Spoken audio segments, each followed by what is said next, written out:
യുവാവിനെ കുത്തിക്കൊന്ന പ്രായപൂർത്തിയാകാത്ത പ്രതികൾ ലഹരിക്ക് അടിമകൾ. അക്രമം നടത്തുമ്പോൾ കുട്ടികൾ കഞ്ചാവ് ലഹരിയിലായിരുന്നുവെന്ന് ദൃക്സാക്ഷി ന്യൂസ് 18നോട്. കൊലപാതകം നടന്നത് തേക്കിൻകാട് മൈതാനത്ത്.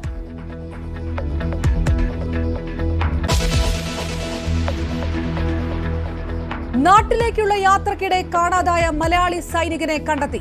സാമ്പത്തിക പ്രയാസം കാരണം മാറി നിന്നതാണെന്ന് കോഴിക്കോട് സ്വദേശി വിഷ്ണു. കാണാതായത് കഴിഞ്ഞ മാസം 17-ന്.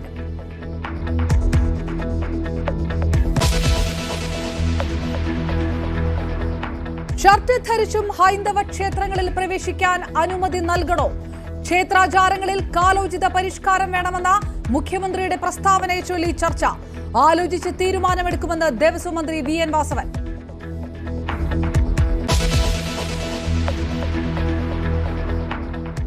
ഉമാ തോമസിന്റെ ആരോഗ്യനിലയിൽ വലിയ പുരോഗതി. ശ്വാസം എടുത്തു തുടങ്ങി. വെന്റിലേറ്റർ സപ്പോർട്ട് കുറച്ചു. കലൂരിലെ നൃത്ത പരിപാടിക്കെതിരെ വിശ്വാസവഞ്ചനയ്ക്ക് കേസെടുത്ത് പോലീസ്. പരാതിക്കാരിൽ നിന്ന് പോലീസ് മൊഴിയെടുത്തു.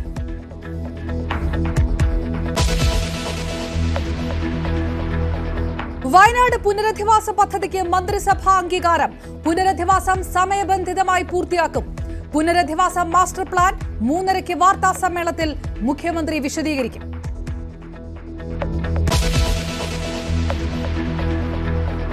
മന്ത്രിമാറ്റ ചർച്ചയിൽ തോമസ് കെ തോമസിനെ പരിഹസിച്ചും AK ശശീന്ദ്രനെ പിന്തുണച്ചും വെള്ളാപ്പള്ളി നടേശൻ. ഒരു കുബേരന്റെ മന്ത്രിമുഖം സാക്ഷാത്കരിക്കേണ്ട ബാധ്യത LDF-നില്ലെന്ന് യോഗനാഥത്തിൽ ലേഖനം. കുട്ടനാട് മണ്ഡലം NCPക്ക് നൽകുന്നതിലും വിമർശനം.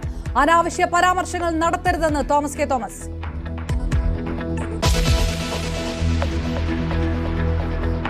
ഇടുക്കിയിൽ പണം തിരിച്ചു കിട്ടാതെ നിക്ഷേപകൻ ആത്മഹത്യ ചെയ്തതിൽ CPM CPI പോര്. MM മണിയെയും പാർട്ടിയെയും വിമർശിച്ച CPI ജില്ലാ സെക്രട്ടറിക്ക് മറുപടിയുമായി CPM ജില്ലാ സെക്രട്ടറി. KK ശിവരാമന്റെ മനോനില പരിശോധിക്കണമെന്ന് CV Varghese.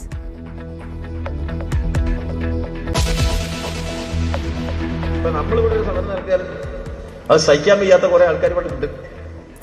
സഹിച്ചൂടാ? അയ്യോ, സമരം പ്രകടനം പ്രകടനം നടത്താം. റോഡ് കൂടി നടത്തണ്ട, മലയിൽ കൂടി നടത്താം. റോഡ് അടച്ചുള്ള സമരത്തെ വീണ്ടും ന്യായീകരിച്ച് A വിജയരാഘവൻ. റോഡിൽ നടത്താതെ കുന്നിൻ മുകളിൽ നടത്തണോ എന്ന് പരിഹാസം. ജനങ്ങളെ ബന്ദിയാക്കുന്ന സമരത്തെ വിജയരാഘവൻ ന്യായീകരിച്ചത് മലപ്പുറം ജില്ലാ സമ്മേളനത്തിൽ.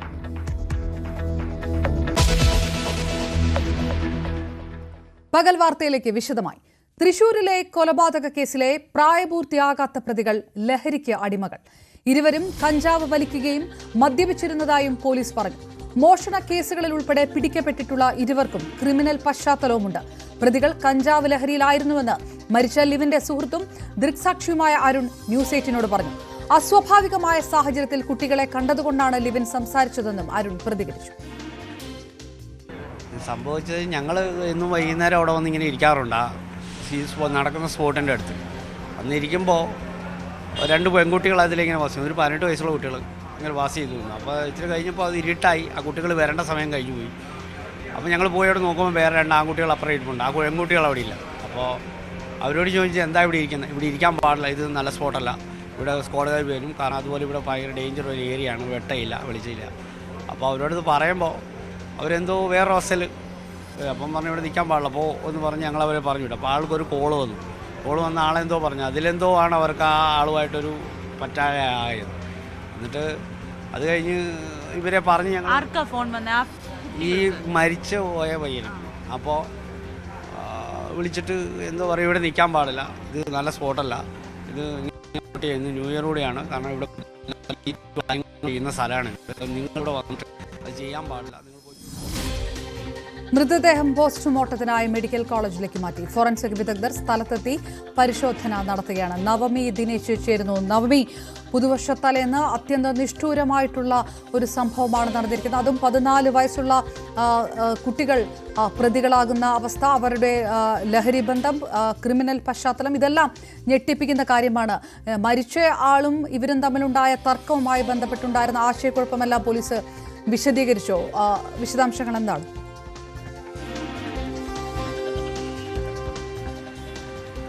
അപർണ, തൃശൂർ നഗരത്തിന്റെ ഹൃദയമധ്യത്തിലാണ് ഇത്തരത്തിലൊരു ക്രൂരമായിട്ടുള്ള ഒരു കൊലപാതകം നടന്നത്. ഞാനിപ്പോൾ നിൽക്കുന്നത് വടക്കുന്നാഥ ക്ഷേത്രത്തിന് മുന്നിലാണ്. ഇതിന് തൊട്ടടുത്ത് തന്നെ ഈ ഒരു മൈതാനത്ത് തന്നെയാണ് ഈ സംഭവം നടക്കുന്നത്. സാധാരണ ആളുകളൊക്കെ ഇവിടെ വന്നിരിക്കും, ഈ മൈതാനത്ത് വന്നിരിക്കുന്നത് കുറച്ചപ്പുറത്ത് മാറിയാണ്. ആളുകളൊക്കെ സ്ഥിരം ഇരിക്കുന്നിടത്തേക്കാണ്. ഇന്നലെ ന്യൂ ഇയർ ആഘോഷത്തിന്റെ ഭാഗമായിട്ടൊക്കെ നല്ല തിരക്കുണ്ടായിരുന്നു. ഈ മരിച്ച ലിബിന്റെ സുഹൃത്ത് നേരത്തെ ന്യൂസ് 18നോട് പ്രതികരിച്ച അരുണും ഇരുവരും ഇവിടെ ഇരിക്കുമ്പോൾ തന്നെയാണ് രണ്ട് പെൺകുട്ടികൾ ഈ ഭാഗത്തേക്ക്, അതായത് ഈ ഭാഗം ഞാനിപ്പോൾ നമ്മൾ ഈ ദൃശ്യങ്ങൾ കാണുന്ന ഈ ഭാഗത്തേക്ക് എത്തുന്നത്. ഇവിടെ സ്വാഭാവികമായും ആരും വരാത്ത ഒരിടമാണ്. 7:30 മണിയൊക്കെ ആയതിനാൽ നല്ല ഇരുട്ടാണ്, വെളിച്ചമൊന്നുമില്ല. അപ്പോൾ ഈ അരുണും ലിബിനും കുറേ നേരം വെയിറ്റ് ചെയ്തിട്ടും ഈ കുട്ടികൾ തിരികെ പോകാത്തതിലൊരു സംശയം തോന്നിയാണ് അവർ ഇങ്ങോട്ടേക്ക് വന്നത്. പക്ഷെ പെൺകുട്ടികൾക്ക് പകരം ഈ 10ഉം 16ഉം വയസ്സുള്ള 14ഉം 16ഉം വയസ്സുള്ള ഈ രണ്ട് ആൺകുട്ടികളാണ് ആ സമയത്ത് ഇവിടെ ഉണ്ടായിരുന്നത്. നമ്മളിപ്പോൾ ദൃശ്യങ്ങൾ കാണുന്നത് ഫോറൻസിക് വിദഗ്ധർ ഈ സ്ഥലത്തെത്തി പരിശോധന നടത്തുന്നതാണ്. ഒപ്പം ഇവർക്ക് ഈ സംഭവം വിശദീകരിച്ച് നൽകുകയാണ് ആ ചുമന്ന ടീഷർട്ട് ഇട്ട അരുണായിരുന്നു ലിബിനൊപ്പം ഇന്നലെ ഉണ്ടായിരുന്നതും ഈ കാര്യങ്ങളിലെല്ലാം ദൃക്സാക്ഷിയുമായിരുന്നത്. ലിബിൻ പറയുന്നത് പ്രകാരം അരുൺ പറയുന്നത് പ്രകാരം ലിബിനും അരുണും കൂടി ഈ സ്ഥലത്തേക്ക് എത്തുകയും ഈ വിദ്യാർത്ഥികളുമായി സംസാരിക്കുകയും ചെയ്തു. ഇവിടെ വെളിച്ചമൊന്നുമില്ല, നിങ്ങൾ ഇവിടെ ഇരിക്കരുത്, പോലീസൊക്കെ വരുന്ന സമയമാണ്, ന്യൂ ഇയർ ആഘോഷം നടക്കുകയാണ്, ഇവിടെ നിന്ന് മാറണമെന്ന് പറയുന്നു. പക്ഷേ ഈ വിദ്യാർത്ഥികൾ അതിൽ കൂട്ടാക്കുന്നില്ല, ഇവരുമായി തർക്കത്തിൽ ഏർപ്പെടുന്നു. ആ സമയത്ത് തന്നെ ഇവർക്ക് തോന്നി ഇവരെന്തോ കഞ്ചാവോ അല്ലെങ്കിൽ മാരകമായിട്ടുള്ള മറ്റെന്തോ ലഹരി വസ്തു ഉപയോഗിക്കുന്നതായി ഇവർക്ക് തോന്നുകയും ചെയ്തു. അത് ചോദ്യം ചെയ്തതാണ് ഈ പ്രകോപനത്തിന് കാരണം. ആ സമയത്ത് ലിബിന് ഒരു ഫോൺ വരുന്നു. ഫോൺ സംസാരിച്ച ശേഷം ലിബിൻ ഈ കുട്ടികളോട് ഇവിടുന്ന് മാറണമെന്ന് പറഞ്ഞ് തിരിയുന്ന സമയത്താണ് കയ്യിൽ കരുതിയിരുന്ന കത്തി ഉപയോഗിച്ച് ഈ വിദ്യാർത്ഥി ലിബിന്റെ നെഞ്ചത്തേക്ക് ആഞ്ഞു കുത്തുന്നത്. പക്ഷെ അപ്പോഴും അരുണിന് കുത്തേറ്റതാണെന്ന് മനസ്സിലാകുന്നില്ല. അരുൺ ഈ കുട്ടികളോട് കയർക്കുന്നു. ആ സമയത്താണ് ലിബിൻ പറയുന്നത് തനിക്ക് കുത്തേറ്റിട്ടുണ്ടെന്ന്. ഉടൻ തന്നെ അരുൺ ഈ കുട്ടികളെ ലിബിനെ എടുത്ത് അടുത്തുള്ള ജനറൽ ആശുപത്രിയിലേക്ക് കൊണ്ടുപോയെങ്കിലും ആ സമയത്ത് തന്നെ ലിബിൻ മരിക്കുന്ന സാഹചര്യമായിരുന്നു. ആ സമയത്ത് തന്നെയായിരുന്നു ഈ ലിബിനെ കുത്തുന്ന സമയത്ത് തന്നെ ആ കയ്യിൽ കരുതിയിരുന്ന കത്തി ഈ കുട്ടിയുടെ കയ്യിൽ മുറിവേറ്റു. ഈ മുറിവിന് ചികിത്സയ്ക്കായി ആ ജനറൽ ആശുപത്രിയിലേക്ക് ഈ വിദ്യാർത്ഥിയും എത്തുന്നു. ആ സമയത്ത് അരുൺ പോലീസിനോട് പറയുന്നു ഈ കുട്ടിയാണ് കുത്തിയതെന്ന്. ഉടൻ തന്നെ പോലീസ് ഈ കുട്ടിയെ പിടികൂടുന്ന ഒരു സാഹചര്യമായിരുന്നു. എന്തായാലും പിന്നീട് ഈ ചോദ്യം ചെയ്യലിലൊക്കെ പല രീതിയിലുള്ള മൊഴികളായിരുന്നു ഈ വിദ്യാർത്ഥികൾ മാറ്റിയിരുന്നത്. ആദ്യം പറഞ്ഞത് തങ്ങൾ ഇവിടെ ഇരുന്ന് തങ്ങൾക്കൊപ്പം പെൺകുട്ടികൾ ഉണ്ടായിരുന്നു, അവരെ ആക്രമിക്കുന്ന രീതിയിൽ അല്ലെങ്കിൽ അവരോട് മോശമായിട്ടുള്ള രീതിയിൽ ലിബിനും അരുണും ഇടപെട്ടത് കൊണ്ട് ഒരു സ്വയം പ്രതിരോധിക്കുന്നതിന്റെ ഭാഗമായാണ് ലിബിന്റെ കയ്യിൽ കരുതിയിരുന്ന കത്തി തങ്ങളുടെ രക്ഷയ്ക്ക് വേണ്ടിയിട്ട് കുത്തിയതാണെന്ന് പറയുന്നു. പക്ഷെ പിന്നീട് പോലീസിന് മനസ്സിലായി ഇതിലെ ഇവർ പറയുന്നതിലെ മൊഴി തീർച്ചയായിട്ടും കേരളത്തെ ഞെട്ടിച്ച സംഭവമാണ്. ഏതായാലും ഈ കൊലപാതക കേസിലെ മൈനറായിട്ടുള്ള പ്രതികൾ അവർക്ക് ലഹരി ബന്ധവും ക്രിമിനൽ പശ്ചാത്തലവും ഉണ്ട് എന്ന് സ്ഥിരീകരിക്കപ്പെട്ട് കഴിഞ്ഞിരിക്കുന്നു. നവമി ദിനേശാണ് തൃശ്ശൂരിൽ നിന്ന് വിവരങ്ങൾ നൽകിയത്. മറ്റൊരു വാർത്ത നോക്കിയാൽ വീട്ടിലേക്കുള്ള യാത്രക്കിടയിൽ കാണാതായ കോഴിക്കോട് എലത്തൂർ സ്വദേശിയായ സൈനികനെ കണ്ടെത്തി. ബംഗളൂരുവിൽ നിന്നാണ് പ്രത്യേക അന്വേഷണ സംഘം വിഷ്ണുവിനെ കണ്ടെത്തിയത്. സാമ്പത്തിക പ്രയാസങ്ങൾ മൂലം നാട്ടിൽ നിന്നും താൽക്കാലികമായി വിട്ടുനിന്നതാണെന്ന് വിഷ്ണു പ്രതികരിച്ചു. ഡിസംബർ 17-ന് നാട്ടിലേക്കുള്ള യാത്രക്കിടെയാണ് വിഷ്ണുവിനെ കാണാതായത്. അവധിക്ക് നാട്ടിലേക്ക് വരുന്നുണ്ടെന്ന് 16-ാം തീയതി അമ്മയെ ഫോണിൽ വിളിച്ചറിയിച്ചിരുന്നു. രാത്രിയായിട്ടും വീട്ടിലെത്താതിരിക്കുകയും ഫോണിൽ ബന്ധപ്പെടാൻ സാധിക്കാതിരിക്കുകയും ചെയ്തതോടെ ബന്ധുക്കൾ പോലീസിൽ പരാതി നൽകി. 11 ദിവസം നീണ്ട ഊർജിത അന്വേഷണത്തിനൊടുവിൽ ബംഗളൂരുവിൽ നിന്നാണ് അന്വേഷണ സംഘം വിഷ്ണുവിനെ കണ്ടെത്തിയത്. സാമ്പത്തിക പ്രയാസം മൂലം നാട്ടിൽ നിന്ന് മാറി നിന്നതാണെന്നും വിഷ്ണു. ചെറിയൊരു സാമ്പത്തിക ബുദ്ധിമുട്ടുണ്ടായപ്പോൾ മാറിക്കാൻ തീരുമാനിച്ചിരുന്നത്. ഇപ്പോൾ ബാംഗ്ലൂരും മുംബൈയിലോട്ടായിരുന്നു. അല്ലല്ലോ, ഞാൻ അല്ലാതെ എങ്ങനെ 15 ദിവസമായി നെഞ്ചിടിപ്പോടെ മകനെ കാത്തിരുന്ന വിഷ്ണുവിന്റെ മാതാപിതാക്കൾക്ക് പുതുവർഷ പുലരി സമാധാനത്തിനൊപ്പം സന്തോഷത്തിന്റേതും കൂടിയായിരുന്നു. അന്ന് കാണാതായതിനു ശേഷം പിന്നെ സ്വിച്ച് ഓഫ് ആണ്, പിന്നെ ബന്ധപ്പെടാൻ കഴിഞ്ഞില്ല. പിന്നെ ഇന്നലെയാണ് ഇപ്പോൾ ഒന്ന് സംസാരിച്ചത്. ഇപ്പോൾ തീർച്ചയായും നല്ല ആശ്വാസം. കാണാതായ ശേഷം വിഷ്ണു ഇലക്ട്രോണിക് ഉപകരണങ്ങൾ ഉപയോഗിക്കാത്തത് അന്വേഷണ സംഘത്തിന് പ്രതിസന്ധി സൃഷ്ടിച്ചു. മുംബൈ ഛത്രപതി ശിവജി ടെർമിനലിലെ ഉൾപ്പെടെ 1500ഓളം CCTV ദൃശ്യങ്ങൾ പരിശോധിച്ചു.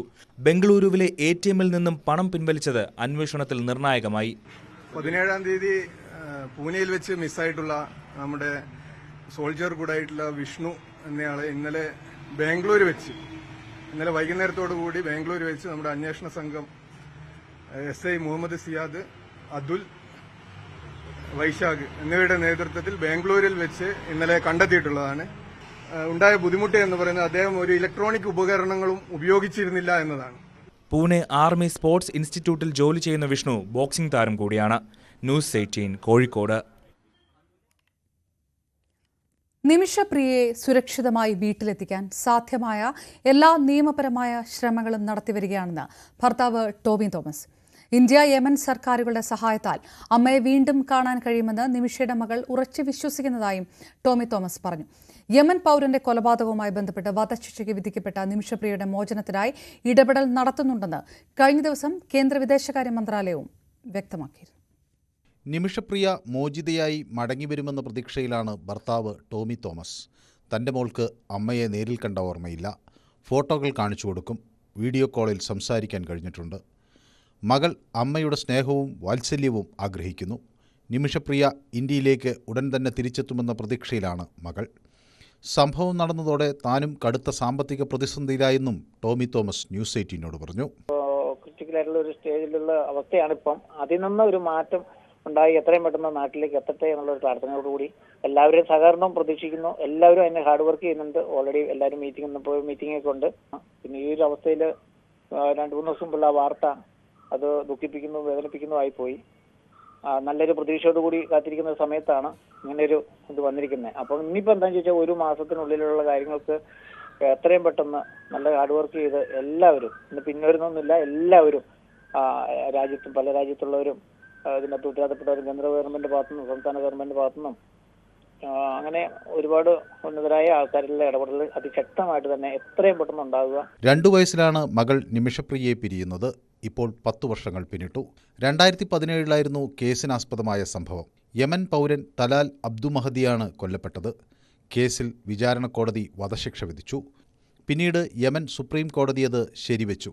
പ്രസിഡന്റ് റഷാദ് അൽ അലീമി ദയാഹർജി തള്ളിയതോടെ വധശിക്ഷ നടപ്പാകുമെന്ന് റിപ്പോർട്ടുകൾ പുറത്തുവന്നു. ഇനി തലാലിൻ്റെ കുടുംബം മാപ്പ് നൽകിയാൽ നിമിഷപ്രിയയുടെ മോചനം സാധ്യമാകും. അതിനുള്ള ശ്രമങ്ങൾ കുടുംബം നടത്തുന്നുണ്ട്. ആക്ഷൻ കൗൺസിലും രംഗത്തുണ്ട്. ശ്രമങ്ങൾക്ക് പൂർണ്ണ പിന്തുണ നൽകുന്നുണ്ടെന്ന് കേന്ദ്ര വിദേശകാര്യ മന്ത്രാലയം കഴിഞ്ഞ ദിവസം വ്യക്തമാക്കിയിരുന്നു. തലാലിൻ്റെ കുടുംബം ബ്ലഡ് മണി ആവശ്യപ്പെട്ടാൽ അതു നൽകി മോചനം സാധ്യമാക്കാനുള്ള ശ്രമത്തിലാണ് എല്ലാവരും. News desk news 18. വയനാട് പുനരധിവാസ പദ്ധതിക്ക് മന്ത്രിസഭയുടെ അംഗീകാരം. പുനരധിവാസവുമായി ബന്ധപ്പെട്ട് 30ഓളം തീരുമാനങ്ങളാണ് മന്ത്രിസഭ കൈക്കൊണ്ടത്. പുനരധിവാസം സമയബന്ധിതമായി പൂർത്തിയാക്കാനും മന്ത്രിസഭായോഗം തീരുമാനിച്ചു. വീട് നിർമ്മിച്ചു നൽകുമെന്ന് വാഗ്ദാനം ചെയ്തവരുമായി മുഖ്യമന്ത്രി ചർച്ച നടത്തി. മന്ത്രിസഭായോഗ തീരുമാനങ്ങൾ മുഖ്യമന്ത്രി വൈകിട്ട് 3:30 വിശദീകരിക്കും. വി അരുൺ ചേരുന്നു. അരുൺ, ടൗൺഷിപ്പ് നിർമ്മാണവുമായി ബന്ധപ്പെട്ട് ഭൂമി ഏറ്റെടുക്കുന്നതുമായി ബന്ധപ്പെട്ട് ഇതിലുള്ള എല്ലാ തരത്തിലുള്ള ആശയക്കുഴപ്പങ്ങളും പരിഹരിച്ചുകൊണ്ട് കൃത്യമായി ഒരു മാസ്റ്റർ പ്ലാൻ തന്നെ വിശദീകരിക്കാൻ തയ്യാറെടുക്കുകയാണോ മുഖ്യമന്ത്രി? ഈ സ്പോൺസർമാരുടെ യോഗത്തിലും ആശാവഹമായിട്ടുള്ള സമവായത്തിലുള്ള തീരുമാനങ്ങളും ചർച്ചകളും ഒക്കെയാണ് ഉണ്ടായിട്ടുള്ളത് എന്നുകൂടിയുള്ള സൂചനകളാണോ വരുന്നത്? അപർണ, 2 മണിക്കൂറിലേറെ എടുത്താണ് ചീഫ് സെക്രട്ടറി ശാരദാ മുരളീധരൻ അവതരിപ്പിച്ച കരട് പദ്ധതി മന്ത്രിസഭായോഗം ചർച്ച ചെയ്ത് ഭേദഗതികളോടുകൂടി അംഗീകാരം നൽകിയത്. ഏറ്റവും പ്രധാനം സമയബന്ധിതമായ പദ്ധതി പൂർത്തിയാക്കുമെന്ന ഒരു ഉറപ്പാണ് മന്ത്രിസഭായോഗത്തിൽ പൊതുവിൽ മുഖ്യമന്ത്രിയും മറ്റ് മന്ത്രിമാരും നൽകിയത്. 30ഓളം കാര്യങ്ങളിൽ നിർണായകമായ തീരുമാനങ്ങൾ മന്ത്രിസഭായോഗത്തിലുണ്ടായിരുന്നു. വിശദാംശങ്ങൾ വൈകിട്ട് 3:30 മുഖ്യമന്ത്രി പിണറായി വിജയൻ വാർത്താ സമ്മേളനത്തിൽ അറിയിക്കും. നിരവധി കടമ്പകളുണ്ട് ഈ ഒരു വയനാട് പുനരധിവാസ പദ്ധതി പൂർത്തിയാക്കാൻ. പക്ഷേ എല്ലാ കടമ്പകളും കടന്ന് വളരെ വേഗത്തിൽ സമയബന്ധിതമായി പദ്ധതി പൂർത്തിയാക്കാനാണ് സർക്കാർ ലക്ഷ്യമിടുന്നത്. അതിനുശേഷം സ്പോൺസർമാരുമായും, അതായത് വയനാട്ടിലെ ടൗൺഷിപ്പ് നിർമ്മാണം അടക്കം വയനാട് തിരിച്ചുപിടിക്കാൻ സാമ്പത്തിക സഹായവും വീട് നിർമ്മാണത്തിലുള്ള സഹായവും ഒക്കെ നൽകിയ വാഗ്ദാനം ചെയ്ത സ്പോൺസർമാരുണ്ട്. അവരുമായും മുഖ്യമന്ത്രി ചർച്ച നടത്തി. അവരുടെ കൂടി അഭിപ്രായങ്ങൾ പരിഗണിച്ച് അവരുടെ കൂടി നിർദ്ദേശങ്ങൾ സ്വീകരിച്ചുകൊണ്ടാകും സർക്കാർ മുന്നോട്ട് പോവുക എന്നാണ് സർക്കാർ നിലപാട്. ഏതായാലും വൈകിട്ട് മുഖ്യമന്ത്രി വാർത്താ സമ്മേളനവുമായി ബന്ധപ്പെട്ട വിശദാംശങ്ങൾ അദ്ദേഹം പ്രഖ്യാപിക്കും. ഭൂമി ഏറ്റെടുക്കുന്ന നടപടികളുമായി സർക്കാർ മുന്നോട്ട് പോവുകയാണ്. കഴിഞ്ഞ ആഴ്ച ഹൈക്കോടതിയിൽ നിന്നുണ്ടായ അനുകൂല വിധി കൂടിയായതോടുകൂടി സർക്കാരിന് വലിയ ആത്മവിശ്വാസമാണ്. വളരെ വേഗത്തിൽ ഈ പദ്ധതി പൂർത്തിയാക്കാൻ കഴിയും. അപ്പോഴും സാമ്പത്തികമായ പ്രശ്നങ്ങളുണ്ട്. കേന്ദ്രത്തിൽ നിന്ന് കൂടുതൽ സഹായം സർക്കാർ പ്രതീക്ഷിക്കുന്നുണ്ട്. അത്തരം കാര്യങ്ങളിലും മന്ത്രിസഭാ യോഗത്തിൽ ചർച്ചകൾ നടന്നു എന്നാണ് നമുക്ക് ലഭിക്കുന്ന സൂചനകൾ. ഏതായാലും വയനാട് പുനരധിവാസം എത്രയും വേഗം പൂർത്തിയാക്കുക എന്ന വലിയ ലക്ഷ്യവുമായാണ് സർക്കാർ മുന്നോട്ട് പോകുന്നത്. അതിന് നിർണായകമായ ചർച്ചയാണ് മന്ത്രിസഭാ യോഗത്തിൽ ഉണ്ടായത്. അതിനുശേഷം ഈ സ്പോൺസർമാരുമായുള്ള ചർച്ചയിലും അതുതന്നെയാണ് ഉണ്ടായത്. അവിടെ ടൗൺഷിപ്പ് ശിലാശില്പം നിർമ്മിക്കും. അത് രാജ്യത്ത് തന്നെ മാതൃകാ തരത്തിൽ വേണമെന്ന അഭിപ്രായവും ആഗ്രഹവുമാണ് സംസ്ഥാന സർക്കാരിനുള്ളത്. എങ്ങനെയാകണം, എന്താണ് അതിൻ്റെ രൂപരേഖ എന്ന കാര്യത്തിൽ കൃത്യമായ ധാരണ സർക്കാരിനുണ്ട്. അതാകും മുഖ്യമന്ത്രി ഇന്ന് 3:30-ക്കുള്ള വാർത്താ സമ്മേളനത്തിൽ പ്രഖ്യാപിക്കുക. റൈറ്റ്. മാസ്റ്റർ പ്ലാനിന് മന്ത്രിസഭയുടെ അംഗീകാരം. ഹൈന്ദവ ക്ഷേത്രങ്ങളിൽ ഷർട്ട് ധരിച്ച് പ്രവേശിക്കുന്ന കാര്യത്തിൽ കാലോചിതമായ പരിഷ്കാരമുണ്ടാകണോ? സ്വാമി സച്ചിദാനന്ദയും പിന്നീട് മുഖ്യമന്ത്രിയും മുന്നോട്ട് വെച്ച നിർദ്ദേശങ്ങളിൽ പരിശോധന ഉണ്ടാകുമെന്നാണ് തിരുവിതാംകൂർ ദേവസ്വം ബോർഡിന്റെ നിലപാട്. എന്നാൽ ചർച്ചകൾക്കപ്പുറം ഹിന്ദു ആചാര രീതികളിലെ പരിഷ്കരണം അത്ര എളുപ്പമാവാൻ ഇടയില്ല. ശിവഗിരിയിൽ നടന്ന പൊതുസമ്മേളനത്തിൽ ധർമ്മസംഘം ട്രസ്റ്റ് പ്രസിഡന്റ് സ്വാമി സച്ചിദാനന്ദയാണ് ചർച്ചയ്ക്ക് തുടക്കമിട്ടത്. ക്ഷേത്രങ്ങളിൽ ഉടുപ്പഴിച്ചുകൊണ്ടേ കയറാവൂ എന്നുള്ള നിർബന്ധ ബുദ്ധി പല ശ്രീനാരായണ ക്ഷേത്രങ്ങളും വെച്ചു പുലർത്തുന്നു. ഇത് തിരുത്തിയേ മതിയാകൂ. മുഖ്യമന്ത്രി പിണറായി വിജയൻ ഒരു പടി കൂടി കടന്നു. ശ്രീനാരായണീയ ക്ഷേത്രങ്ങളിൽ മാത്രമല്ല മറ്റു ക്ഷേത്രങ്ങളും ഇത് മാതൃകയാക്കണം. ശ്രീനാരായണ ഗുരുവിൻ്റെ സൽപാരമ്പര്യം ഉയർത്തിപ്പിടിച്ചുകൊണ്ട് തന്നെ ഇവിടെ സമൂഹത്തിന് മുന്നിൽ നിർദ്ദേശമായി ബഹുമാനായ സച്ചിദാനന്ദ സ്വാമി വെച്ചിട്ടുള്ളത്. ഇത് വളരെ പ്രധാനപ്പെട്ട ഒരു സാമൂഹിക ഇടപെടലായി മാറാൻ സാധ്യതയുണ്ട്. മുഖ്യമന്ത്രി മുന്നോട്ട് വച്ചിരിക്കുന്ന നിർദ്ദേശം പരിശോധിക്കുമെന്നാണ് തിരുവിതാംകൂർ ദേവസ്വം ബോർഡിന്റെ നിലപാട്. നിലവിൽ ശ്രീനാരായണീയ ക്ഷേത്രങ്ങളിലും ചിന്മയ മിഷൻ പോലുള്ള സന്യാസി സമൂഹത്തിന്റെ ക്ഷേത്രങ്ങളിലും ഷർട്ട് ധരിച്ച പ്രവേശനം അനുവദിക്കുന്നുണ്ട്. ദേവസ്വം ബോർഡ് ക്ഷേത്രങ്ങളിലേക്ക് പുതിയ ആചാരം കൊണ്ടുവരുമോ എന്ന ചോദ്യത്തോട് കരുതലോടെയാണ് ദേവസ്വം മന്ത്രിയുടെ പ്രതികരണം. ഈ കാര്യത്തെക്കുറിച്ച് പറഞ്ഞ ദേവസ്വം ബോർഡിന്റെ ആലയങ്ങളും ദേവസ്വം ബോർഡുകളൂടെ ആലോചിക്കണ്ടേ? ഇപ്പോൾ നമുക്ക് 5 ദേവസ്വം ബോർഡുകളാണുള്ളത്.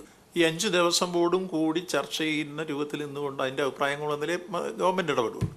ഇപ്പം അങ്ങനെ രൂപത്തിലേക്കുള്ള ചർച്ചകൾ വന്നില്ലേ? ഇന്നലെ അവിടെ ശിവഗിരി തീർത്ഥാടനവുമായി ബന്ധപ്പെട്ട് സച്ചിദാനന്ദ സ്വാമികൾ പറഞ്ഞ ഈ അഭിപ്രായം അത് അതിപ്രധാനമാണ്. ക്ഷേത്ര ആചാര രീതികളിൽ കാലോചിതമായ പരിഷ്കാരം വേണമെന്ന് വാദിക്കുന്ന ഒരു വിഭാഗം ഹൈന്ദവ സംഘടനകൾ തന്നെയുണ്ട്. പക്ഷേ ഇപ്പോഴത്തെ വിവാദത്തിൽ ഇവർ കക്ഷി ചേരുമോ എന്ന് വ്യക്തമല്ല. ക്ഷേത്ര ആചാര രീതികളെ വെല്ലുവിളിക്കുന്നു എന്ന പരാതി മുഖ്യമന്ത്രിക്കെതിരെ നേരത്തെ തന്നെയുള്ളതാണ്. പുതിയ സാഹചര്യത്തിൽ ഇതും വിവാദമാവാനാണ് സാധ്യത. ന്യൂസ് 18 തിരുവനന്തപുരം. TP കേസ് പ്രതി കൊടിസുനിക്ക് പരോൾ അനുവദിച്ചതിൽ സർക്കാരിനെയും CPM-നെയും രൂക്ഷമായി വിമർശിച്ച് സമസ്ത മുഖപത്രം സുപ്രഭാതം. കഠാര രാഷ്ട്രീയത്തിന് സർക്കാർ പിന്തുണയോ എന്ന തലക്കെട്ടിലാണ് മുഖപ്രസംഗം.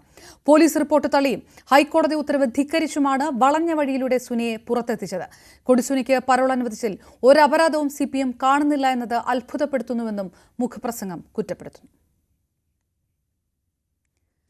അതേസമയം TP വധക്കേസ് പ്രതി കൊടിസുനിക്ക് പരോൾ നൽകിയതിനെ അനുകൂലിച്ച് CPM സംസ്ഥാന സെക്രട്ടറി MV ഗോവിന്ദൻ.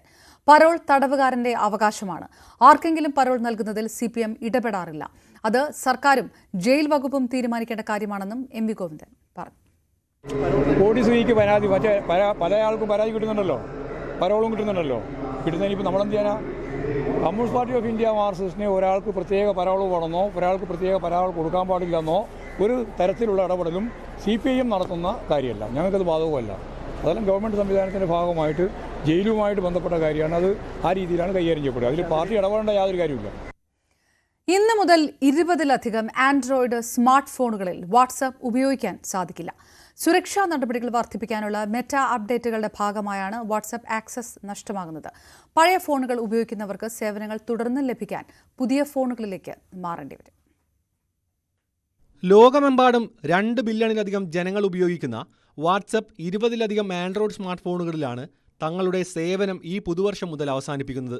പഴയ ആൻഡ്രോയിഡ് വേർഷനുകൾക്കാവും തീരുമാനം ബാധകമാകുക. അതായത് ആൻഡ്രോയിഡ് 4.4 അല്ലെങ്കിൽ കിറ്റ്കാറ്റ് വേർഷൻ ഉൾപ്പെടെയുള്ള ഫോണുകൾക്ക്. Samsung, LG, Sony, HTC, Motorola തുടങ്ങിയ വിവിധ ജനപ്രിയ ബ്രാൻഡുകളുടെ ഫോണുകൾ കൈവശമുള്ളവർ പുതിയ ഡിവൈസുകൾ വാങ്ങേണ്ടി വരും. അതേസമയം ചിലർക്ക് ഫോൺ മാറാതെ തന്നെ പുതിയ വേർഷനിലേക്ക് അപ്ഡേറ്റ് ചെയ്ത് വാട്സപ്പ് സേവനം നിലനിർത്താം. വാട്സപ്പിലേക്ക് മെറ്റ അവതരിപ്പിച്ചുകൊണ്ടിരിക്കുന്ന പുതിയ ഫീച്ചറുകൾ പഴയ ആൻഡ്രോയിഡ് വേർഷനുകളിൽ പ്രവർത്തിക്കില്ല എന്നതാണ് ചില ഫോണുകളിൽ വാട്സപ്പ് സേവനം അവസാനിപ്പിക്കാനുള്ള കാരണം. iOS 15.1 മുതൽ പിന്നോട്ടുള്ള ഐഫോണുകളിലും 2025 മെയ് മുതൽ വാട്സപ്പ് ലഭിക്കില്ലെന്ന് മെറ്റ അറിയിച്ചിട്ടുണ്ട്.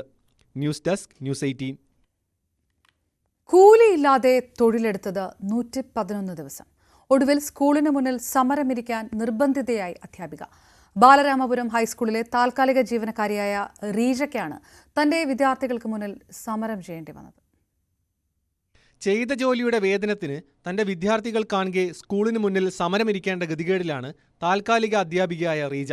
ദിവസേന 1200 രൂപ വേതനം നൽകാമെന്ന് പറഞ്ഞാണ് 29-കാരിയായ റീജയെ ബാലരാമപുരം ഹൈസ്കൂൾ മാനേജ്മെന്റ് നിയമിച്ചത്. 2023 ജൂലൈ 20-നാണ് റീജ സ്കൂളിൽ ജോയിൻ ചെയ്തത്. തുടർന്ന് HST സോഷ്യൽ സയൻസ് വിഭാഗത്തിൽ 111 ദിവസം ജോലി ചെയ്തെങ്കിലും ഒരു ദിവസത്തെ വേതനം പോലും മാനേജ്മെന്റ് നൽകിയില്ലെന്നാണ് റീജയുടെ പരാതി. എത്ര പ്രാവശ്യവന്മാരെടുത്ത് ഭാര്യമാരെടുത്ത് ഞാൻ ചോദിക്കുന്നു, ടീച്ചറെ എന്തെങ്കിലും ഇത് നിങ്ങൾ വർഷമാവോ? ഇല്ലടാ, പെട്ടെന്ന് ശരിയാവും എന്ന് പറഞ്ഞ് എന്നെ പറ്റിച്ചുകൊണ്ടിരിക്കുകയാണ് അവർ. ഇനി ഇതിൽ കൂടുതൽ ഞാൻ ആരെടുത്ത് ഏത് ഓഫീസിൽ ഞാൻ പോവാൻ? ഒരു ഓഫീസിൽ പോയിട്ട് കാര്യമില്ല. കാരണം ഗവൺമെന്റ് പറഞ്ഞിട്ടല്ല ഇവരെന്നെ എടുത്തിരിക്കുന്നത്. ഇവന്മാരാണ് എന്നെ ചതിച്ചത്. അപ്പം ഇവരല്ലേ ഈ പൈസ തരണ്ട്? 60 ലക്ഷം ഈ ഹൈസ്കൂളിലെ ടീച്ചേഴ്സിൻ്റെ അടുത്ത് ചോദിക്കുന്നുണ്ട്. അതിൽ 40 ലക്ഷം കെട്ടി വെച്ചിട്ടാണ് മറ്റു ടീച്ചർ ഇവിടെ കയറുന്നത്. അപ്പം ഈ വാങ്ങിക്കുന്ന പൈസയ്ക്ക് ഇവന്മാർക്ക് എനിക്ക് കിട്ടാനുള്ള 1 ലക്ഷം കഴിഞ്ഞ് കിട്ടാറുണ്ട്. ഈ പൈസ ഇവന്മാർക്ക് തരാൻ പറ്റണില്ലേ? അത്രയ്ക്കും ഇവന്മാർ എടുക്കാനില്ലാത്തവരാ. 2020-21 കാലഘട്ടത്തിൽ അധ്യാപികയുടെ ഒഴിവിൽ അപേക്ഷിച്ചപ്പോൾ മാനേജർ ചന്ദ്രബാബു 60 ലക്ഷം രൂപ ആവശ്യപ്പെട്ടുവെന്നും അധ്യാപിക ആരോപിച്ചു. പിന്നീട് ഭിന്നശേഷി അധ്യാപിക തസ്തികയിൽ വന്ന ഒഴിവിൽ താൽക്കാലികമായി തന്നെ നിയമിക്കുകയായിരുന്നുവെന്നും റീജ പറയുന്നു. ഭിന്നശേഷി അധ്യാപികയെ നിയമിക്കാത്തതിനാൽ വേതനം സർക്കാർ അനുവദിക്കില്ലെന്ന് അറിയാമായിരുന്നിട്ടും ആ വിവരം മറച്ചുവെച്ച് തന്നെ മാനേജ്മെന്റ് വഞ്ചിക്കുകയായിരുന്നെന്നും അവർ വിദ്യാഭ്യാസ വകുപ്പ് ഉൾപ്പെടെയുള്ള അധികൃതർക്ക് നൽകിയ പരാതിയിൽ ചൂണ്ടിക്കാട്ടുന്നു. ഭിന്നശേഷി അധ്യാപക നിയമനത്തിനെതിരെ സുപ്രീം കോടതിയിൽ സമീപിച്ചിരിക്കുന്ന സ്കൂൾ മാനേജ്മെന്റ് താൽക്കാലിക ജീവനക്കാരായ അധ്യാപകരെ നിയമിച്ച് വിധി വരുന്നതുവരെ പ്രതിസന്ധി മറികടക്കാനാണ് ശ്രമിക്കുന്നതെന്നും റീജ പറയുന്നു. ന്യൂസ് 18 തിരുവനന്തപുരം. AK ശശീന്ദ്രനെ പിന്തുണച്ചും തോമസ് കെ തോമസിനെ രൂക്ഷമായി വിമർശിച്ചും SNDP യോഗം ജനറൽ സെക്രട്ടറി വെള്ളാപ്പള്ളി നടേശന്റെ ലേഖനം. തോമസ് കെ തോമസിന് രാഷ്ട്രീയ പ്രവർത്തന പാരമ്പര്യം അശേഷമില്ല. കുട്ടനാട് സീറ്റ് തറവാട് വകയെന്ന് പറഞ്ഞ് പിടിച്ചു വാങ്ങി ജയിച്ചു വന്നയാളാണെന്നും വെള്ളാപ്പള്ളി വിമർശിച്ചു. AK ശശീന്ദ്രൻ രാഷ്ട്രീയ പാരമ്പര്യവും ജനപിന്തുണയുമുള്ള വ്യക്തിയാണെന്ന് പറഞ്ഞ വെള്ളാപ്പള്ളി കുട്ടനാട് സീറ്റ് NCPയിൽ നിന്ന് CPM ഏറ്റെടുക്കണമെന്നും ആവശ്യപ്പെട്ടു. വഞ്ചിയൂരിലെ റോഡ് അടച്ചുള്ള സമ്മേളനത്തിൽ വീണ്ടും ന്യായീകരണവുമായി CPM പോളിറ്റ് ബ്യൂറോ അംഗം A. വിജയരാഘവൻ. സമരവും പ്രകടനവും സഹിക്കാൻ വയ്യാത്ത ചിലർ ഇവിടുണ്ട്. സമ്മേളനം റോഡിൽ നടത്താൻ പാടില്ല, കുന്നിന്റെ മുകളിൽ പോയി നടത്തണമെന്നാണ് പറയുന്നത്. സമരം ചെയ്യാൻ ഒരു തെരുവെങ്കിലും വിട്ടുതരൂ എന്നും വിജയരാഘവൻ പറഞ്ഞു. CPM മലപ്പുറം ജില്ലാ സമ്മേളനത്തിനായിരുന്നു പരാമർശം. ഇപ്പൊ നമ്മളിവിടെ ഒരു സമരം നടത്തിയാൽ അത് സഹിക്കാൻ വയ്യാത്ത കുറെ ആൾക്കാർ ഇവിടെ ഉണ്ട്. സഹിച്ചൂടാ, അയ്യോ സമരം പ്രകടനം പ്രകടനം നടത്താം, റോട്ടിൽ കൂടി നടത്തണ്ട, മലയിൽ കൂടി നടത്താൻ എന്നാണ്. മലയിൽ പോയിട്ട് ആരെങ്കിലും പോകണം നടത്തുക. പാർലമെന്റിലേക്ക് പോകാൻ വയ്യ, കാരണം ഇതൊക്കെ കോടീശ്വരന്മാർ കൈവശപ്പെടുത്തി. ഇന്ത്യൻ പാർലമെന്റൊക്കെ കോടീശ്വരന്മാർക്കുള്ളതാണ്. അപ്പൊ നമുക്ക് റോട്ടിൽ ഒരു പ്രകടനമെങ്കിലും നടത്തണം എന്ന് നമ്മൾ പറഞ്ഞാൽ പറഞ്ഞവരെ പിടിക്കും വരും. ഈ തെരുവെങ്കിലും വിട്ടു തരൂ എന്നാണ് നമ്മൾ പറയുന്നത്. ഞങ്ങൾക്ക് സമരം ചെയ്യാൻ ഈ തെരുവ് അതിന് കാശ് കൊടുക്കണ്ടല്ലോ. ലോകത്ത് മുഴുവൻ ശക്തമായ പ്രക്ഷോഭങ്ങളുടെ അമേരിക്കയിലും ചെയ്യും. നൃത്ത പരിപാടിക്കിടെ കലൂർ സ്റ്റേഡിയത്തിൽ നിന്ന് വീണ് പരിക്കേറ്റ ഉമാ തോമസ് MLAയുടെ ആരോഗ്യനിലയിൽ പുരോഗതി. എന്നാൽ വെന്റിലേഷൻ എത്ര ദിവസം തുടരണമെന്നതിൽ തീരുമാനമായിട്ടില്ലെന്നും ഡോക്ടർമാർ അറിയിച്ചു. അതേസമയം പരിപാടിയുടെ സംഘാടകരായ മൃദംഗ വിഷനെതിരെ പണപ്പിരിവിനും പോലീസ് കേസെടുത്തു. വിവാദ നൃത്ത പരിപാടിയുമായി കൊച്ചി മെട്രോയും MD ലോകനാഥ് ബെഹ്റയും സഹകരിച്ചിരുന്നതായും വ്യക്തമായി. ഉമാ തോമസിന്റെ ആരോഗ്യനില മെച്ചപ്പെട്ടു വരികയാണ്. ആളുകളെ തിരിച്ചറിയുന്നുണ്ട്, ശ്വാസമെടുക്കാനും കഴിയുന്നുണ്ട്. നേർത്ത ശബ്ദത്തിൽ പുതുവത്സരാശംസകൾ നേർന്നതായും ഡോക്ടർമാർ. And she's moving all her limbs. ഇന്നും കൈയൊക്കെ നന്നായിട്ട് പിടിച്ചു, എല്ലാ കാലുകളൊക്കെ പൊക്കി, കണ്ണു തുറന്നു. ആ ഒരു റെസ്പോൺസ് ഇസ് വെരി ഗുഡ്. വേദനയുണ്ടെന്ന് പറഞ്ഞു, വേദനയുണ്ടെന്ന് ഡെഫിനറ്റ്ലി. ഇന്ന് മക്കളെയും തിരിച്ചറിഞ്ഞു, എന്നെ തിരിച്ചറിഞ്ഞു. പരിപാടിയുമായി ബന്ധപ്പെട്ട് പോലീസ് അന്വേഷണം ഊർജിതമാണ്. നൃത്ത പരിപാടിക്കായുള്ള പണപ്പിരിവിൽ പരാതിക്കാരായ രക്ഷിതാക്കളെ എറണാകുളം അസിസ്റ്റന്റ് കമ്മീഷണർ ഓഫീസിൽ വിളിച്ചു വരുത്തി മൊഴിയെടുത്തു. മൃദംഗാവിഷൻ MD നികോഷ് കുമാറും Oscar events managing proprietor PS Janeesh കുമാറും നാളെ അന്വേഷണ ഉദ്യോഗസ്ഥർക്ക് മുൻപാകെ ഹാജരാകും. മുൻകൂർ ജാമ്യാപേക്ഷ പരിഗണിച്ച ഹൈക്കോടതി ഇരുവരും ഹാജരാകണമെന്ന് നിർദ്ദേശം നൽകുകയായിരുന്നു. 15,000-ലധികം പേർ പങ്കെടുത്ത പരിപാടിക്കായി 25 പോലീസുകാരെ മാത്രമാണ് സംഘാടകർ ആവശ്യപ്പെട്ടിരുന്നത്. വിവാദ നൃത്ത പരിപാടിയുടെ പ്രചാരണത്തിനായി ലോക്നാഥ് ബെഹ്റയുടെ വീഡിയോയും സംഘാടകർ പുറത്തിറക്കിയിരുന്നു. നൃത്തപരിപാടിയിൽ പങ്കെടുക്കാനെത്തിയവർക്ക് കൊച്ചി മെട്രോയിൽ ഇളവും പ്രഖ്യാപിച്ചിരുന്നു. ന്യൂസ് 18 കൊച്ചി. ഇടുക്കിയിൽ സഹകരണ ബാങ്കിന് മുന്നിൽ ജീവനൊടുക്കിയ നിക്ഷേപകൻ സാബുവിനെതിരായ എം മണിയുടെ പരാമർശത്തിൽ CPM CPI പോര്. CPM ഭരണസമിതിയെ വിമർശിച്ച CPI മുൻ ജില്ലാ സെക്രട്ടറി കെ ശിവരാമനെതിരെ CPM ഇടുക്കി ജില്ലാ സെക്രട്ടറി CV വർഗീസ് രംഗത്തെത്തി. കെ ശിവരാമന്റെ അഭിപ്രായം അവജ്ഞയോടെ തള്ളുന്നു. CPMനെ നന്നാക്കാൻ ശിവരാമൻ ശ്രമിക്കേണ്ട, ശിവരാമൻ സ്വന്തം പാർട്ടിയെ നന്നാക്കിയാൽ മതിയെന്നും CV വർഗീസ് പ്രതികരിച്ചു. സാബുവിനെ ആത്മഹത്യയിലേക്ക് തള്ളിവിട്ടതാണെന്നായിരുന്നു കെ ശിവരാമൻ കഴിഞ്ഞ ദിവസം പറഞ്ഞത്. പെരിയ ഇരട്ടക്കൊലക്കേസിൽ കുറ്റക്കാരാണെന്ന് കണ്ടെത്തിയ 14 പ്രതികളും അപ്പീൽ നൽകും. ഹൈക്കോടതിയെ സമീപിക്കുമെന്ന് പ്രതിഭാഗം അഭിഭാഷകൻ CK ശ്രീധരൻ ന്യൂസ് 18നോട് പറഞ്ഞു. പ്രോസിക്യൂഷന് ഗൂഢാലോചന തെളിയിക്കാനായില്ല. കോൺഗ്രസ് നേതാവായിരിക്കെ താൻ കേസിലെ രേഖകൾ കണ്ടുപിടിച്ചെന്ന കുടുംബത്തിന്റെ ആരോപണവും CK ശ്രീധരൻ തള്ളി. ശിക്ഷാവിധി വരാനിരിക്കെ CK ശ്രീധരന്റെ വീടിന് പോലീസ് കനത്ത സുരക്ഷയും ഒരുക്കി. പെരിയ ഇരട്ട കൊലപാതക കേസിൽ പ്രതികൾക്ക് വേണ്ടി ഹാജരാകുന്ന അഡ്വക്കേറ്റ് CK ശ്രീധരനാണ് നമ്മോടൊപ്പം ഉള്ളത്. ഏതായാലും 3-ാം തീയതി വിധി വരികയാണ്, എങ്ങനെ കാണുന്നു? 3-ാം തീയതി ഈ കേസിൽ കുറ്റക്കാരാണെന്ന് കോടതി നേരത്തെ കണ്ടെത്തിയ 302 IPCയും 120B IPCയും ഗൂഢാലോചനയും കൊലപാതക കുറ്റവും കുറ്റക്കാരാണെന്ന് കണ്ടെത്തിയിട്ടുള്ള പ്രതികളുടെയും അതുപോലെ സെക്ഷൻ 225 IPC പ്രകാരം കുറ്റക്കാരാണെന്ന് കണ്ടെത്തിയ 4 പ്രതികളുടെയും വിധിയാണ്, അതിൻ്റെ ശിക്ഷാവിധിയാണ് ഈ വരാൻ പോകുന്ന 3-ാം തീയതി കോടതി നടത്താൻ ഇരിക്കുന്നത്. ധാരാളം സാക്ഷികളെ ഗൂഢാലോചനയുമായി ബന്ധപ്പെട്ട് സാക്ഷികളായി കൊണ്ടുവന്നു. പക്ഷേ ആ സാക്ഷികളെല്ലാം തന്നെ കോൺഗ്രസ് രാഷ്ട്രീയ പാർട്ടിയുമായി ബന്ധപ്പെട്ടവരോ കോൺഗ്രസ് പാർട്ടി ഭരിക്കുന്ന പെരിയ സർവീസ് സഹകരണ ബാങ്കിലെ ജോലിക്കാരോ ആയ ആളുകളാണ്. ഗൂഢാലോചന സംബന്ധിച്ച് സംഭവം നടന്ന് 2 കൊല്ലത്തിന് ശേഷം ആദ്യമായി CBIയുടെ മുമ്പാകെ പ്രത്യക്ഷപ്പെടുന്നതും മൊഴി നൽകുന്നതും എന്നുള്ളത് കൊണ്ട് തന്നെ ഗൂഢാലോചന സംബന്ധിച്ചുള്ള ആ മൊഴികളൊന്നും വിശ്വസനീയമല്ല, അടിസ്ഥാനരഹിതമാണ് എന്നുള്ള നിലയിൽ സ്ഥാപിക്കാൻ പ്രതിഭാഗത്തിന് കഴിഞ്ഞു എന്നുള്ളത് കൊണ്ടാണ് ഗൂഢാലോചന ആരോപിക്കപ്പെട്ട ഒട്ടേറെ പ്രതികൾ നിരപരാധികളാണ് എന്ന് കോടതി കണ്ടെത്തി അവരെ കുറ്റവിമുക്തരാക്കിയിട്ടുള്ളത്. താങ്കൾക്കുറിച്ച് വ്യക്തിപരമായി ഉയർന്നു വന്ന ആരോപണം ഈ കുടുംബത്തോടൊപ്പം ആദ്യഘട്ടത്തിൽ നിന്നൊരാളാണ് അങ്ങ് ഈ പിന്നീട് പ്രതിഭാഗം അഭിഭാഷകനാകുമ്പോൾ ഇതിൻ്റെ രേഖകളൊക്കെ നേരത്തെ നിങ്ങൾ കണ്ടിരുന്നെന്നും അത് കേസിനെ ദുർബലമാക്കിയെന്നുള്ള ഒരു വാദം കോൺഗ്രസിൻ്റെ ഭാഗത്തുനിന്ന് കുടുംബത്തിൻ്റെ ഭാഗത്തുനിന്ന് ഉയർന്നു വരുന്നത്, അതിനെങ്ങനെയാണ് കാണുന്നത്? പൂർണ്ണമായും തെറ്റായ കളവായ ഒരു ആരോപണമാണ് ഇപ്പോൾ ഉന്നയിച്ചുകൊണ്ടിരിക്കുന്നത്. സംസ്ഥാന സ്കൂൾ കലോത്സവത്തിന്റെ ഒരുക്കങ്ങളെല്ലാം പൂർത്തിയായെന്ന് വിദ്യാഭ്യാസ മന്ത്രി വി ശിവൻകുട്ടി. ട്രാഫിക് പ്രശ്നങ്ങൾക്ക് ഉടൻ പരിഹാരം കാണും. കലോത്സവത്തിന് നോൺ വെജ് ഭക്ഷണം വേണ്ട എന്നാണ് തീരുമാനം. ഒരേ സമയം 4000 പേർക്ക് ഇരുന്ന് ഭക്ഷണം കഴിക്കാനുള്ള സൗകര്യം ഒരുക്കിയതായും മന്ത്രി പറഞ്ഞു. ഇന്നിപ്പോൾ എന്നോട് രാവിലെ ഒരു പത്രക്കാർ ചോദിച്ചു എന്തൊക്കെ ഫുഡുണ്ടെന്ന്. ഈ വെജിറ്റേറിയൻ ഇനത്തിലുള്ള എല്ലാ ഫുഡുകളും പരീക്ഷിച്ച് നോക്കാം എന്നുള്ളതാണ്. അതിന് ഒരു ബുദ്ധിമുട്ടും വിചാരിക്കില്ല. നോണില്ല, നോൺ പിന്നെ ഒളിമ്പിക്സ്, സ്കൂൾ ഒളിമ്പിക്സിന് നോൺ കൊടുത്തു. കലാപരിപാടിക്ക് നോൺ വേണ്ടെന്നുള്ള നിലയിലുള്ള അതാണ് തീരുമാനം. എന്തായാലും മനുഷ്യസാധ്യമായിട്ട് ചെയ്യാൻ കഴിയുന്ന മുഴുവൻ കാര്യങ്ങൾ ചെയ്തു. നിങ്ങൾ നോക്കൂ, ഇവിടെ ഈ സ്ഥലം നിരപ്പിലല്ല, കണ്ടില്ലേ? അത് മേശയും കസേരയൊക്കെ ഇടുമ്പോൾ ഉണ്ടാകുന്ന ഒരു അസൗകര്യമുണ്ട്. അതുകൊണ്ടാണ് ഫുഡ് കമ്മിറ്റി ചെയർമാൻ പറയുന്ന പോലെ അഡീഷണലായിട്ട് നമ്മളൊരു തട്ടടിക്കാൻ വേണ്ടി തീരുമാനിച്ചത്. ഞാൻ നേരത്തെ പറഞ്ഞ പോലെ 10 ലക്ഷം രൂപ അധികം ആവുകയാണ്. ഇപ്പോൾ പൈസ ഒന്നും ഞങ്ങൾ നോക്കുന്നില്ല. സൗകര്യങ്ങളും കുട്ടികൾക്ക് എന്തൊക്കെ സൗകര്യങ്ങൾ ചെയ്തു കൊടുക്കാൻ പറ്റുമോ അതെല്ലാം ചെയ്തു കൊടുക്കുകയാണ്. വിദേശ ടൂറിന്റെ പേരിൽ സാമ്പത്തികമായി തട്ടിക്കുന്നുവെന്ന ആരോപണം നിഷേധിച്ച് ടൂർ കമ്പനികൾ.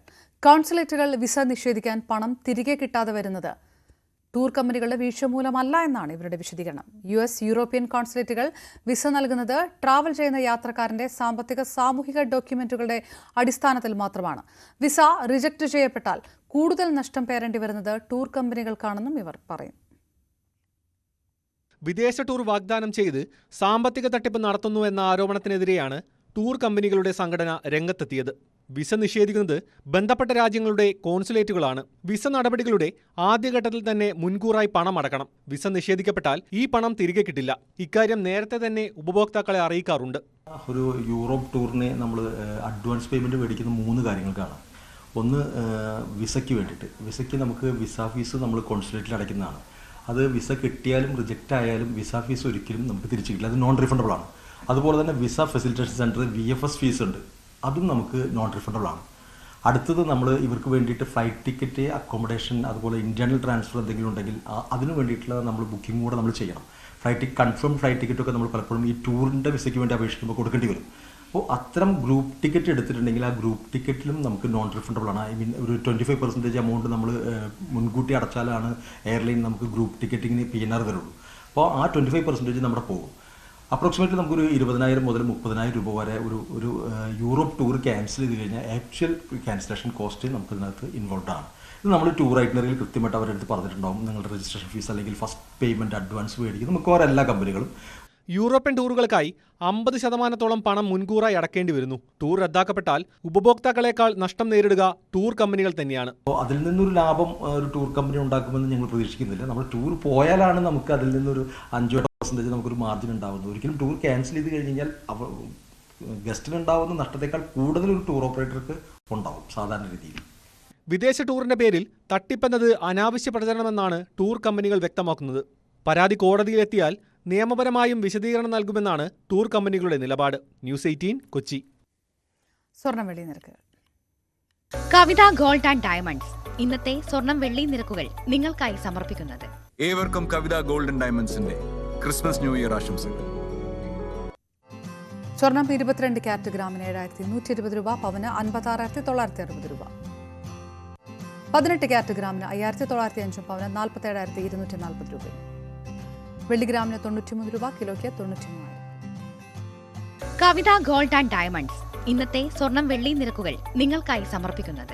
ഏവർക്കും കവിത ഗോൾഡ് ആൻഡ് ഡയമണ്ട്സിന്റെ ക്രിസ്മസ് ന്യൂ ഇയർ ആശംസകൾ. പൂർണ്ണമാകുകയാണ് പകൽ വാർത്ത. നമസ്കാരം.